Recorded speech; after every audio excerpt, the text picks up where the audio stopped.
Je m'appelle donc David Tessier, mon petit surnom c'est Tess, le diminutif, c'est un nom de fille mais bon, on voit que j'en suis pas une.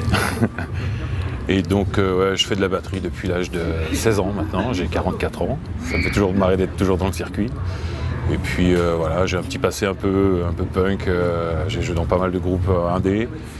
Et je travaille aussi dans un centre de musique actuelle à Laval où j'aide les gens, les groupes à faire de la scène et du studio. C'est comme ça que j'ai rencontré Frédéric et Nicolas d'Archimède. On est tous issus du cru, même le bassiste que j'ai fait revenir moi de Paris, ce que je l'ai appelé à l'époque, on avait un premier bassiste sur Laval qui n'a pas pu continuer. Et donc c'est un mec avec qui j'avais fait un groupe il y a longtemps déjà, qui était venu au centre aussi, où on bosse, et je l'ai rappelé il est sur Paris, pour venir jouer. Et voilà, donc on est vraiment tous de Laval.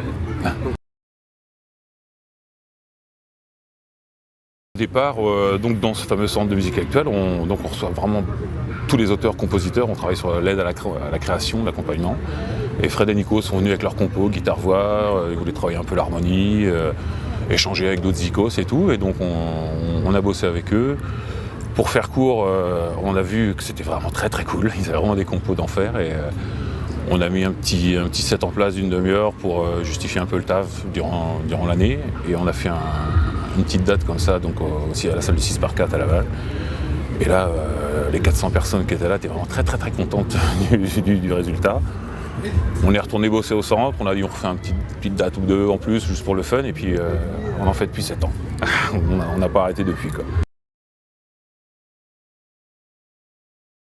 Ça fait longtemps que je suis dans la musique, et donc on est passé par un ancien pote avec qui j'avais monté un groupe il y a 15 ans qui s'appelait les Whitehead.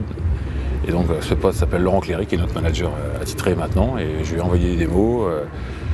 Et il les a reçus d'un autre côté aussi par le frère de Fred qui avait envoyé des trucs, enfin bref. Il s'est retrouvé avec ça, il a trouvé ça super cool. Et comme lui bossait chez Sony à l'époque, ça faisait 15 ans qu'il faisait Sony, donc il avait monté sa boîte tout seul, tranquille, et il nous a dit, les mecs, on va bosser ensemble, quoi. Et là il a fait tout un travail sur Paname avec des dates, en faisant venir tout ce qu'il pouvait de directeur artistique, patron de label et tout ça. Et ça a fonctionné, ça a vraiment fonctionné. Des petits concours aussi qu'on a passé à droite à gauche sur des enregistrements sur lesquels on a été sélectionnés assez rapidement, avec It West aussi, la radio It West. Et de fil en aiguille, voilà, c'est-à-dire qu'à la base il y a quand même la cam des frangins qui marche et qui plaît bien, quoi.